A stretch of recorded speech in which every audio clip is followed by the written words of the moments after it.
I'm Becki Zerr, and welcome to Raising Kindness, a podcast all about promoting volunteerism within our community. Join me each month as I'm joined by my 12-year-old son, Bennett, and his friends, demonstrating that together, despite my vision loss, we can definitely make a positive difference in others' lives. We may not always know what we're doing precisely, but we're going to learn, meet new people, and have a lot of fun during the process.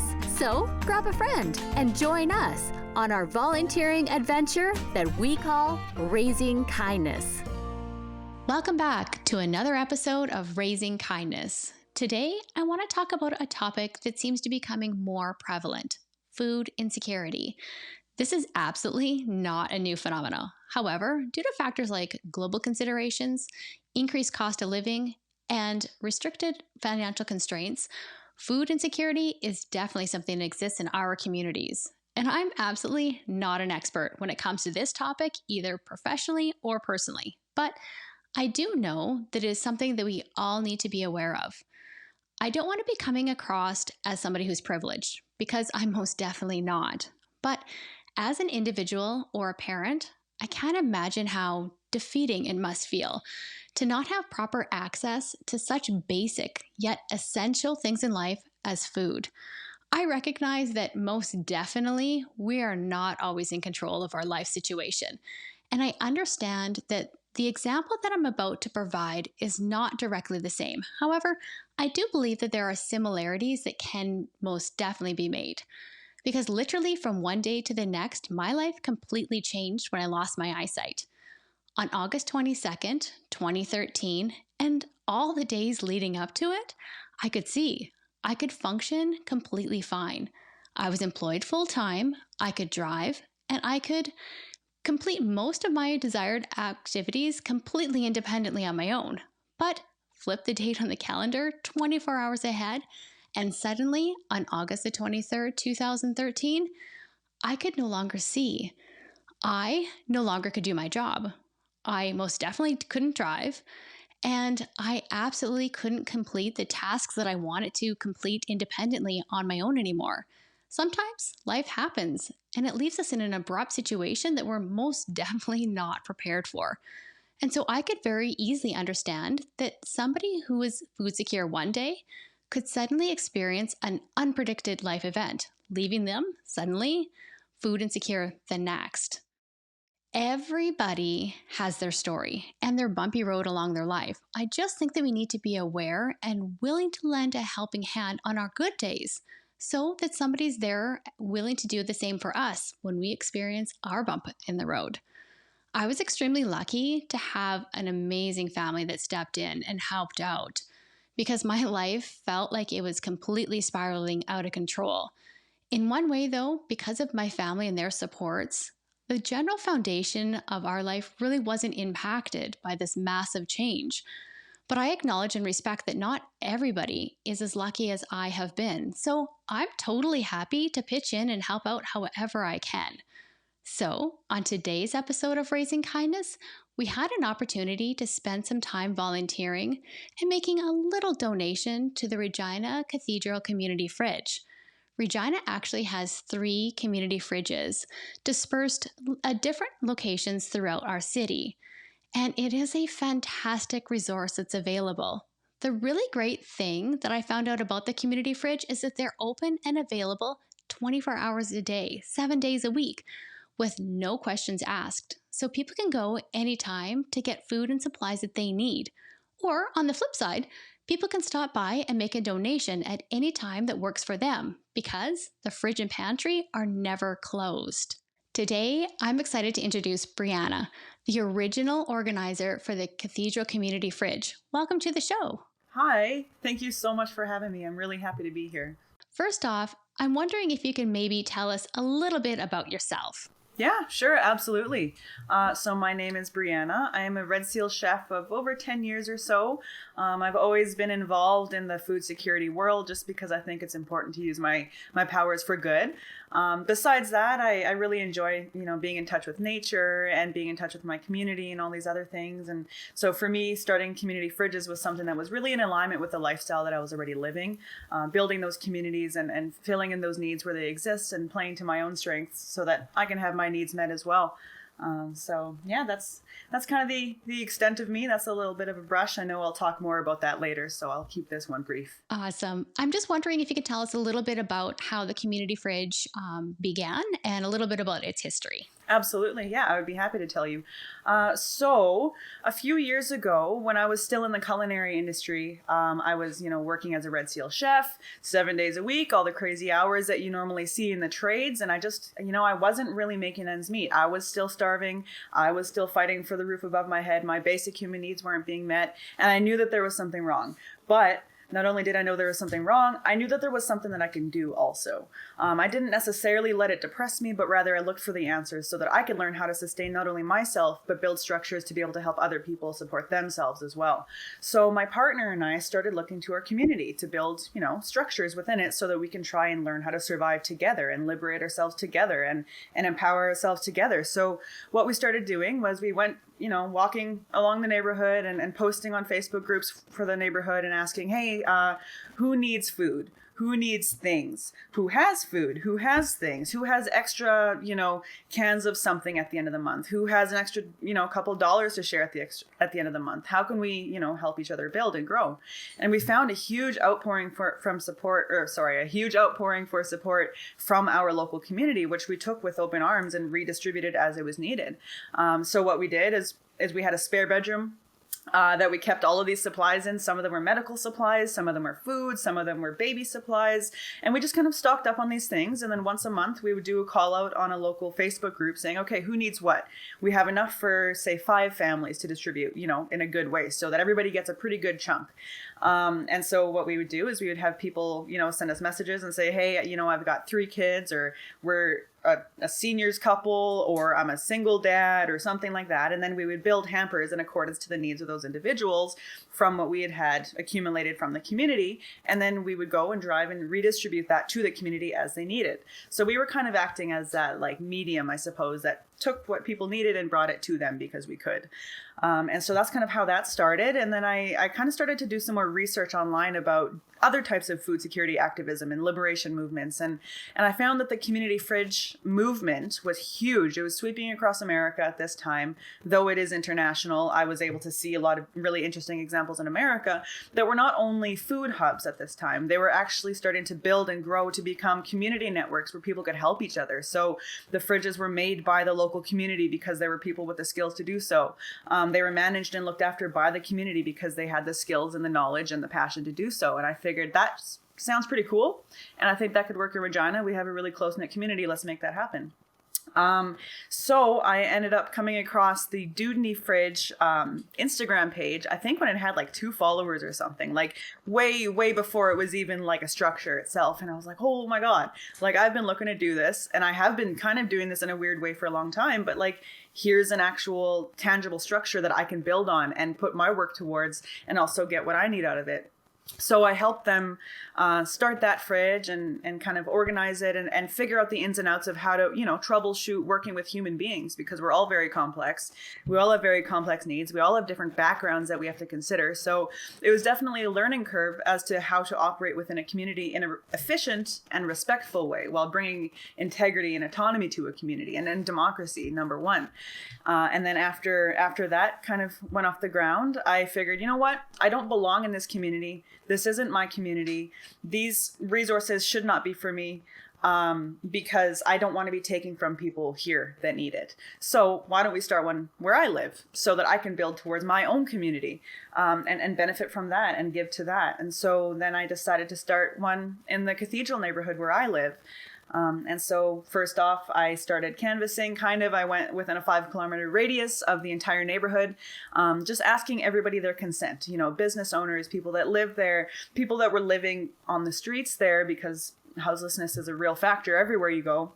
And just making sure that it was something that people were not only interested in, but gave the consent for. Requiring a community to give permission for a resource also brings a level of accountability to those individuals to sustain that resource.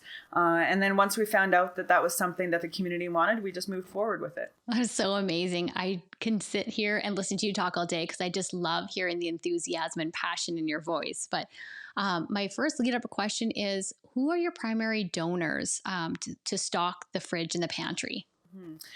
So I would say the primary donors are the community themselves. I think that it's really, really important when you're doing mutual aid work that you differentiate between mutual aid and charity. So what makes us different than a charity is that we don't have external resources necessarily coming in and dropping off food and then leaving and crossing their fingers that it's what we need.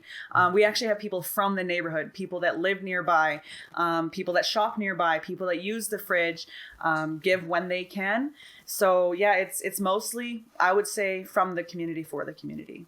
That's amazing. And do you have any ballpark number? I mean, I know you guys probably don't tick off statistics there, which is fabulous. I love that component. But do you have any ballpark numbers about how many people you actually are serving on a daily or weekly basis? I would say, I know it might sound like crazy, but I would say anywhere from 50 to 100 people a day. Yeah. It kind of depends on how the weather is and how people are feeling. But yeah, I would say 50 to 100 people a day stop by that fridge and get something. That's amazing. And I know that, just based on our volunteer opportunity today, you're serving all different types of abilities and demographics. But I'm just curious on your thoughts on somebody who had a varying ability like myself, to come out and provide some volunteer opportunities to them to pitch in and help out. What are your thoughts on, the quote unquote, not mainstream people pitching in?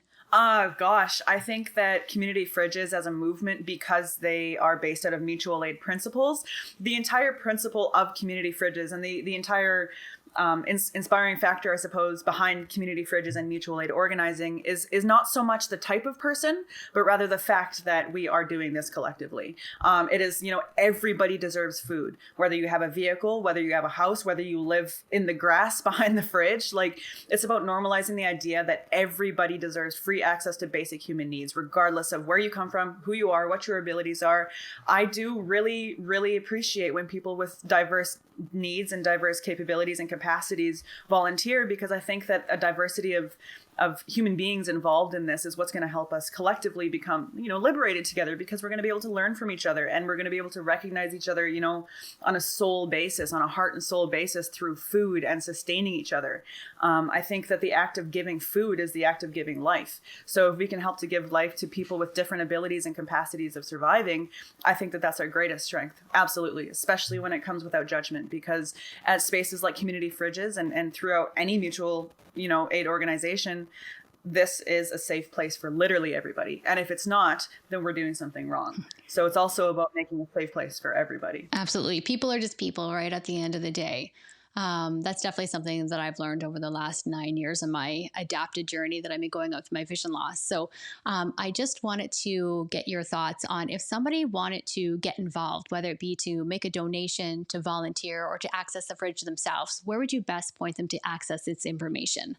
So we have a website. The website is cathedralcommunityfridge.ca. That one has some pretty good resources on it if you just want to have like quick, easy to find donation buttons or instructions and stuff like that.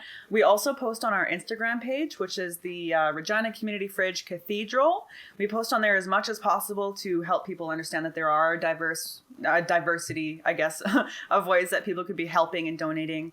It's not just donating money. It's not just donating food. Sometimes it's just being there. Sometimes it's just having a presence and building that community as well. So yeah, I would say most of our information can be available on our Instagram on a regular basis. Perfect. Thanks so much, Briana, for all of your amazing help, information, support, volunteerism you've done, and that you've allowed us to be part of today. It was an amazing experience, and it was such a pleasure getting to meet you as well. Of course. Thank you so much for having me. Anytime, literally. So next up, I'm excited to welcome Michelle, an ongoing volunteer with the Community Fridge. Welcome to the show, Michelle. Thank you. I'm glad to be here.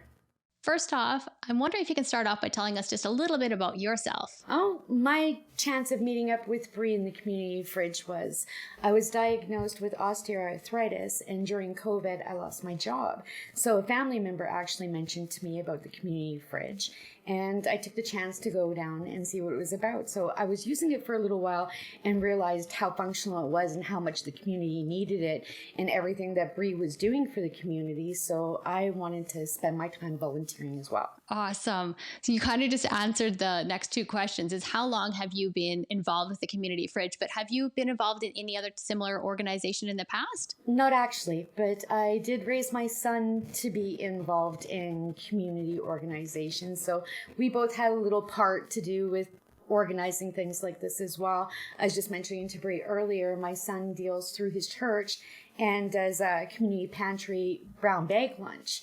And I was helping through those programs and my son as well. So it wasn't that I didn't have this in my background because I raised my son to do community work, and it's still ongoing with his children. So when I met up with Bree in the community fridge here, I thought, you know what? I have some time, and there's so many people, so many great people come to use that fridge. And I met quite a few different people from the community and how much it was needed in the community at the time. And I thought, now I have a little spare time because unfortunately I'm not working and I'm dealing with disabilities. So anything that I was capable of doing, I figured I may as well put some time into this. And it brings together a lot of really nice people, actually, a lot of backgrounds and different stories. Absolutely. So that kind of sparked my next question is you raised your son to be somebody who thinks about volunteering, and I'm trying to do the same right now with my son. So I'm pretty sure I'm going to know your general thoughts on the next question, but what are your thoughts about youth getting involved at a young age to help out and volunteer within their communities?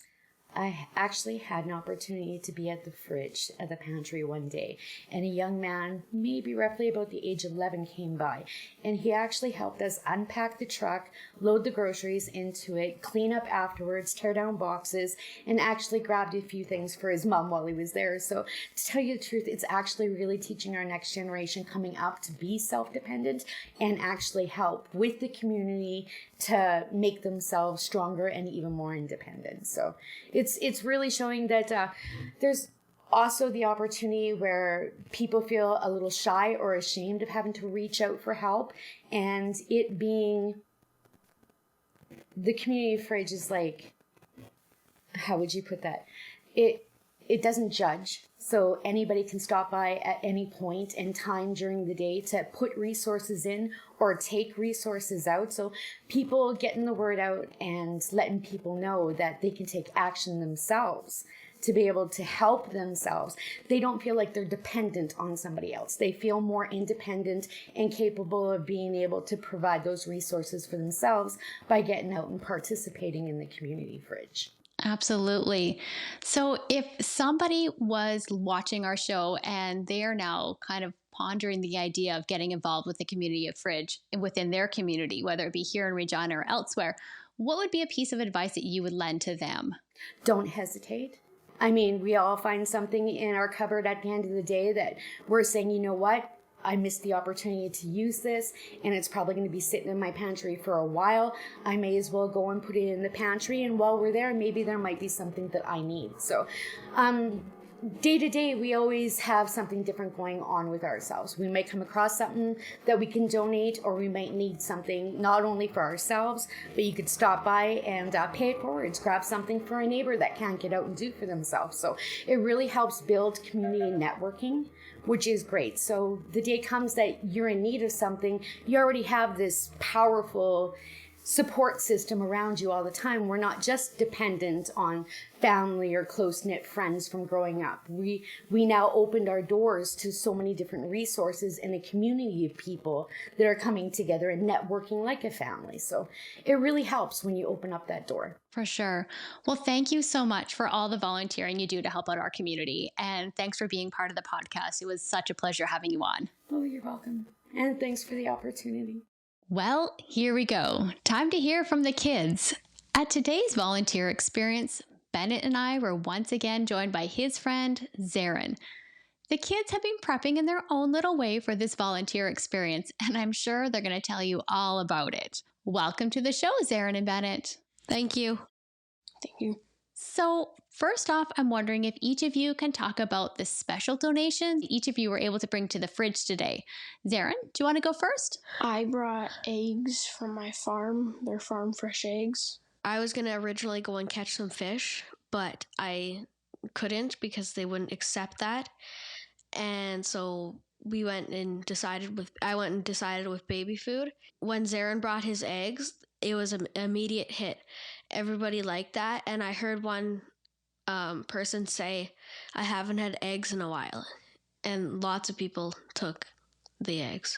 Okay, Bennett, do you maybe want to start off and telling us a little bit about the volunteer experience that you had today? But Zaron, totally feel free to jump in and help them out whenever you feel. So today we went to the Cathedral Community Fridge, and we were going to originally help them unload the truck and put all of the donations into their fridge, but the donation truck was there early, so we socialized with the person who made the community fridge out there and heard why she made it, what her background was and all that stuff.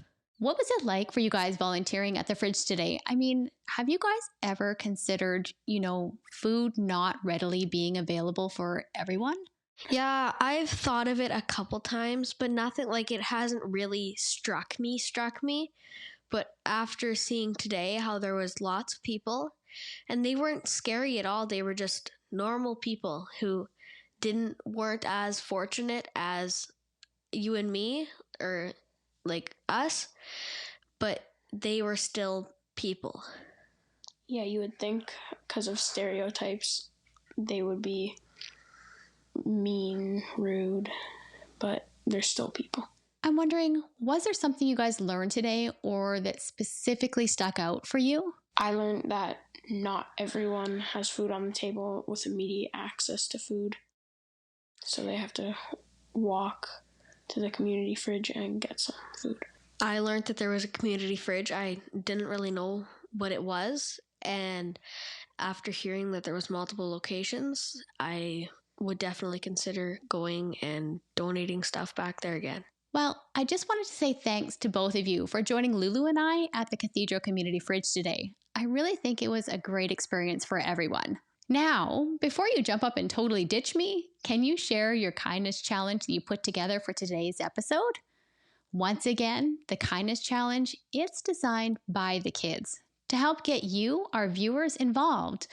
The more that we all work together, the more our communities all benefit. So have a listen, participate, and be sure to take a picture and tag us in on our social media accounts so we can all see the positive impact that we're able to make when we're working together.